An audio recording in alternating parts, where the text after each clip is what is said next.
सिवान शहर के पत्रकार भवन में बहुजन मुक्ति पार्टी के द्वारा ईवीएम घोटाला एक भंडाफोड़ विषय पर एक सभा का आयोजन किया गया, जिसमें पार्टी के राष्ट्रीय अध्यक्ष वीएल मातंग मुख्य अतिथि के रूप में पहुंचे। उन्होंने अपने संबोधन में कहा कि आज भारत में भाजपा सत्ता में है, इसका मुख्य कारण है ईवीएम। आज ईवीएम के दम पर ही भाजपा सत्ता में बैठी हुई है। वहीं उन्होंने अपने कार्यकर्ताओं को आगाह करते हुए कहा कि आने वाले समय में हमें पूर्ण रूप से ईवीएम का विरोध करना है और सरकार को बैलेट पेपर से चुनाव कराने पर बाध्य कर देना है। आगे उन्होंने बताया कि विश्व के पूरे विकसित देशों में बैलेट पेपर से चुनाव हो रहे हैं, तो ऐसे में भारत में बैलेट पेपर से चुनाव क्यों नहीं।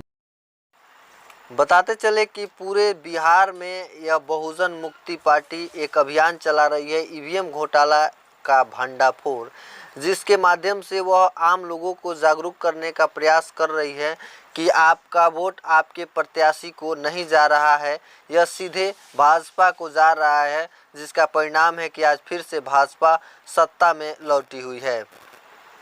अब आइए आपको सीधे लिए चलते हैं सिवान शहर के पत्रकार भवन में, जहां पर यह कार्यक्रम आयोजित है। एटीएन लाइव के लिए सोमेश कुमार सिंह की रिपोर्ट। इसे क्या समझ में आएगा? फिर कारगिल समझ में आएगा, फिर पुलवामा समझ में आएगा। तो भारत में निष्पक्ष चुनाव हुआ नहीं कभी के भारत में निष्पक्ष चुनाव नहीं हुआ है। शुरू से लेकर पहले चुनाव से लेकर 19 के चुनाव तक कहता हूं, दावे के साथ कहता हूं, निष्पक्ष चुनाव भारत में नहीं हुआ।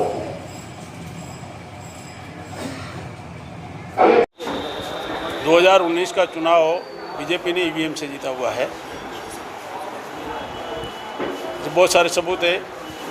8 अक्टूबर 2013 का सुप्रीम कोर्ट का जजमेंट है कि मशीनों में जो चुनाव ईवीएम मशीनों में और पर्चियों का मिलान होना चाहिए 100%।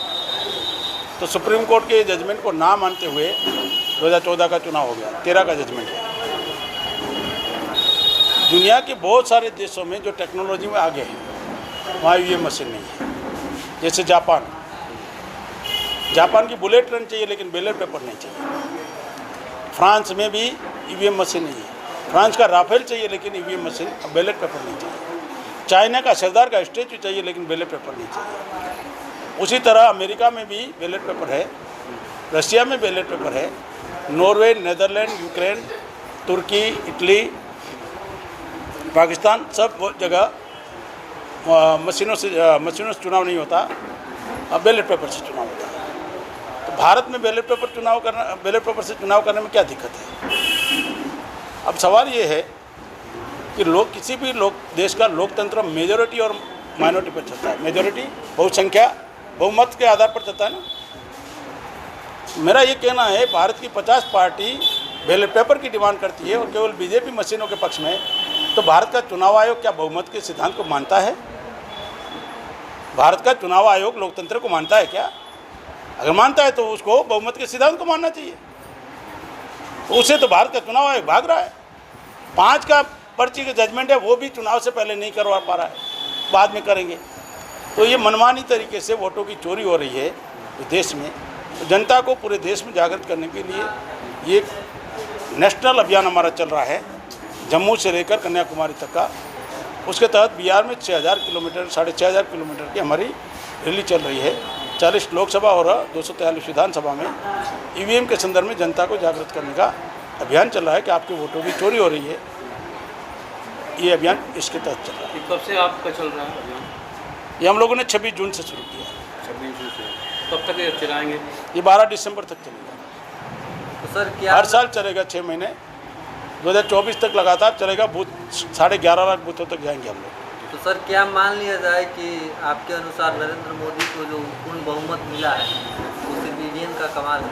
ईवीएम का 100%, 200% नरेंद्र मोदी ये बहुमत की वजह से प्रधानमंत्री नहीं बने, ईवीएम की वजह से प्रधानमंत्री बनी। अब लोग पार्टियां चुनाव आयोग को चैलेंज कर रही है। नरेंद्र मोदी चुनाव आयोग का बचाव क्यों कर रहा है और चुनाव आयोग नरेंद्र मोदी का क्यों बचाव कर रहा है? जब चुनाव आयोग ने पहले ही कहा था कि सैनिकों की शहीदों पर राजनीति नहीं होगी, तो आप तो मीडिया वाले, आपको मालूम है हर जगह सैनिकों के शहीदों पर चुनाव वोट मांगा गया, हर जगह मांगा गया, और आचार संहिता का एक भी केस नहीं बना। तो ईवीएम की वजह से नरेंद्र मोदी प्रधानमंत्री है। लेकिन सर, चुनाव के समय में लोगों को संतुष्ट करने के लिए जगह जगह कैंप लगाया जा रहा था चुनाव आयोग की तरफ से कि इसको आप, हम कह रहे हैं अगर वीवीपीएटी पर्ची लगाए तो फिर गिनना नहीं है तो लगाने का क्या मतलब था? गिनने से डर क्यों रहे हो? अब उन्होंने 2 दिन ज़्यादा रिजल्ट को लग जाएगा, हाँ, तो 5 साल तक सजा भुगतना पड़ेगा उसको क्या? हम ये कह रहे हैं अगर गिनने में समय लगता है तो नोट गिनने की मशीन बना लिया ना, तो वोट गिनने की मशीन बना लो ना, कौन सा समय लगने वाला है? क्यों भाग रहे हो? पर्चियाँ गिनने से क्यों भाग रहे हो? अगर सुप्रीम कोर्ट का निर्णय है पर्ची का मिलान होना चाहिए 100%, भाग क्यों रहे हो चुनाव आयोग और क्यों भाग रहे? बीजेपी क्यों? अगर बीजेपी कहती है कि अमित शाह मैनेजमेंट गुरु है, नरेंद्र मोदी की लहर है, भारत की सबसे बड़ी पार्टी है, तो बैलेट पेपर से डर क्यों रही है? टीवी पर आकर कह दे कि बैलेट पेपर से हो जाए चुनाव, हमें डर नहीं है, हाँ, तो 56 इंच का सीना पता चल जाएगा। हाँ, डर क्यों रहे हो फिर? 6 इंच के बैलेट पेपर से डर रहे हो? बीजेपी का नाम है कि जहां जो पार्टी विपक्ष में है, जो ये आरोप लगा रहे हैं कि ईवीएम से हम जीते हैं, अगर वही उनकी जीत होती है तो ईवीएम सही है, और जहां हार जाते हैं वो ईवीएम पे टिकरा। हम ये कह रहे हैं दुनिया के बहुत सारे कंट्री में नहीं है। आपको बैलेट पेपर से चुनाव करवाने में दिक्कत क्या है बीजेपी को? इसका जवाब देना। दिक्कत क्या हो रही है, इसका जवाब दे। 50 पार्टियां बैलेट पेपर का डिमांड कर रही है, तो आप मनमानी से थोप रहे हो ना भारत के लोकतंत्र पर। ईवीएम मशीन मनमानी तरीके से थोप रहे हो, बहुमत के सिद्धांत को मान नहीं रहे हो आप। सर, आपने कहा कि नरेंद्र मोदी जीते हैं, इस ईवीएम का कमाल है। तो पिछले 4 राज्यों के जो चुनाव हुए थे उसमें कांग्रेस को जो बहुमत मिली थी उसको क्या माना जाए? अगर वो वहाँ पर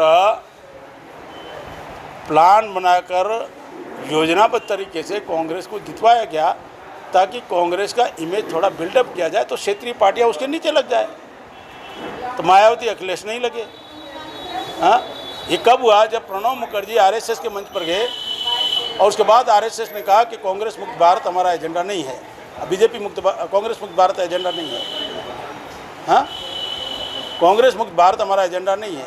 उसके बाद आरएसएस ने कांग्रेस को प्लान बनाकर, चुनाव आयोग ने प्लान बनाकर उनको दिया कि अगर वो 3 राज्यों में चुनाव जीत जाएंगे तो तब तो उनकी बोलती बंद होगी, भाई आप चुनाव जीते थे तब क्यों नहीं बोले? तो 19 का चुनाव जीतने के लिए 3 राज्यों को उसको दे दिया, और मार्जिन कितनी मालूम है?